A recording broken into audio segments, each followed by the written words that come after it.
Na verdade, a multa, igual você destacou, se você fizer direito, você não vai ser multado. Então, ela só vai acontecer caso Mas a você gente também pontuou que é o seguinte, que o governo pode multar desde que ele também dê a contrapartida dele, né? Ele tem que fornecer aquilo que dê condições para as pessoas não serem multadas, né? Porque hoje a estrutura que tem vai ter multa, tá 3 por 4, né? Toda casa vai ter multa, porque, como você disse, não tem uma coleta, você não pode considerar uma coleta de 30 bairros uma coleta eficaz.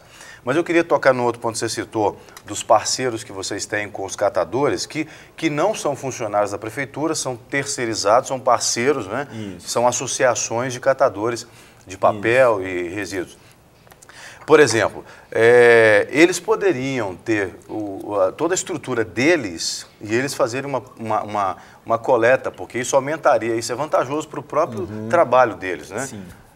Bom, aí tem duas questões, né? A parceria com as associações, ela tem um viés social.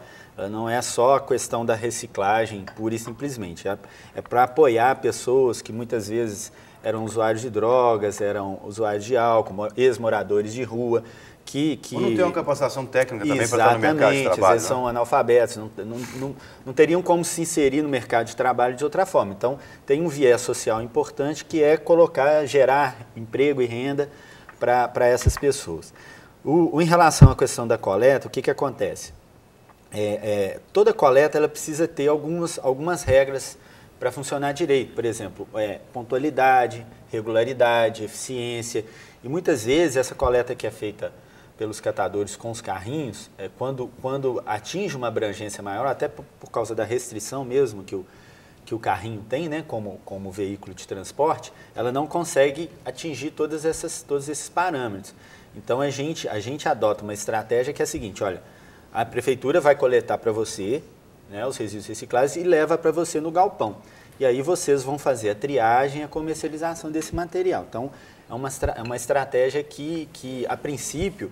Até ajuda no trânsito. Exatamente. Não, mas eu não estou pensando no cara com o carrinho, eu estou pensando na associação ter um caminhão dela e ela fazer a rota de coletagem. Exato. A gente já teve experiência para executar dessa forma. Então, assim, o que acontece é que a gente está construindo essas parcerias, né?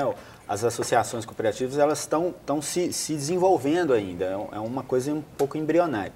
E a experiência que a gente teve é que muitas vezes a cooperativa, ela tinha o caminhão, etc., só que ela não conseguia dar, às vezes, a manutenção, garantir essa regularidade, porque às vezes o motorista faltava e ela não tinha um outro motorista para entrar no lugar, às vezes o caminhão quebrava, ela não tinha agilidade, né, de uma empresa privada que tem um caminhão que fica ali de reserva e já troca. Mas isso é fácil resolver, porque aí é só questão de treinamento de gestão de negócio, gestão de pessoas, porque aí o indivíduo vai entender o seguinte: eu vou ganhar o que eu produzi, né? Sim. E aí é uma parceria, então eu não vejo isso como um maior problema.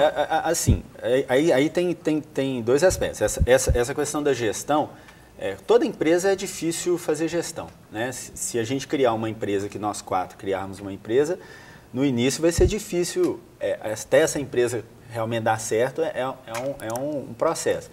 E se você considerar as associações que têm um público mais fragilizado do ponto de vista social, essa dificuldade de gestão ela é maior. A gente está trabalhando muito nisso, a gente tem feito treinamentos constantes com as associações. Recentemente, a SLU ganhou até um prêmio por um processo de capacitação que ela fez junto com os catadores, mas é um processo lento que não vai acontecer da noite para o dia. E para o cidadão que recebe o serviço, por exemplo, você recebe a coleta seletiva lá na sua casa, você quer regularidade e pontualidade. Você quer que todo dia, naquele mesmo horário... Até para que você não seja multado. Exatamente. Então nós temos que garantir essas duas coisas. Eu acredito que isso vai chegar nesse ponto, mas ainda não é o momento, é algo que a gente ainda está construindo. Lucas, e a partir dessa lei que foi vigorada, né, há a possibilidade de ter realmente uma fiscalização? Essa fiscalização vai ser possível? Como que vai ser feito isso?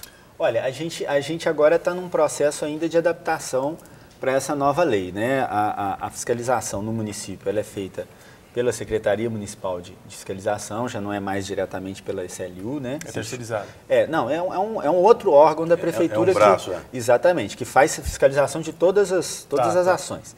Então a gente vai ainda trabalhar nesse planejamento e a princípio a forma de fiscalização é a mesma. Se eu identificar que você, por exemplo, se você tiver coleta seletiva porta a porta, isso é importante até em relação àquilo que você comentou. Eu só vou multar, por exemplo, se no seu bairro não tem coleta seletiva porta a porta, eu não vou te multar se você colocar um resíduo reciclável junto com o resíduo comum, porque você não tem a coleta seletiva na porta da sua casa.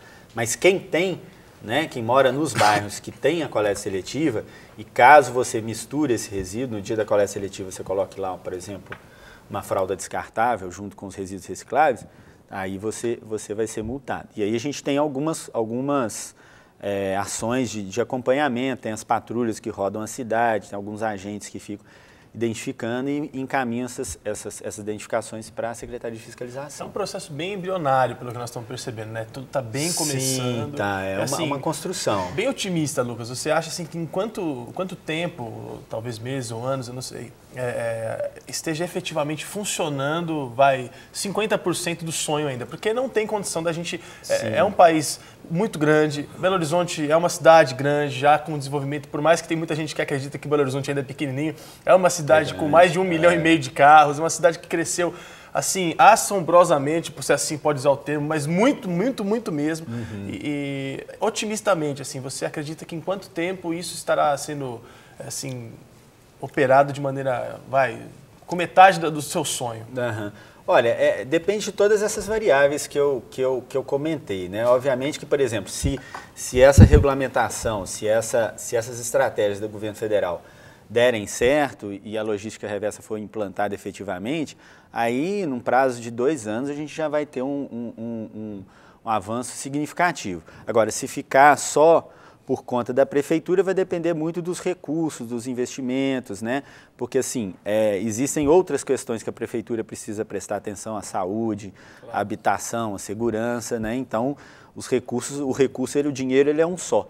Então, você tem que saber exatamente onde que é prioritário para a cidade. Mas eu acredito aí que num prazo aí de 2, 3 anos a gente já vai ter alguma melhora mais significativa. E para finalizar o nosso bate-papo aqui, que está muito interessante, o que você poderia dizer para quem está em casa, né, te assistindo,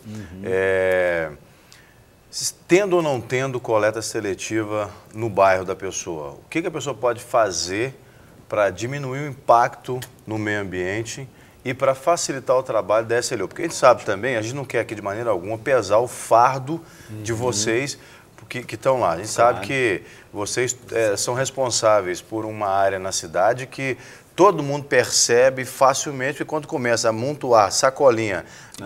aliás, eu quero aproveitar e fazer uma reclamação aqui ao vivo para você que é chefe do pessoal que vai catar lixo, pegar o lixo na porta da casa dele, sai rasgando aquela sacolinha e sai fralda suja, arroz espalhando pela rua fora, é uma coisa terrível. Então precisa puxar a orelha desse pessoal. A gente sabe que não é fácil o trabalho deles, é um trabalho muito difícil, eu particularmente acho que eu não daria conta de fazer, ficar correndo atrás de caminhão e jogando sacolinha, né, atrás de caminhão, mas eles precisam tomar mais cuidado, porque senão eles vão ter que fazer o trabalho 2 vezes, né, porque vai sujar a rua, vai ficar pior, os moradores vão ficar indignados com eles, vão reclamar.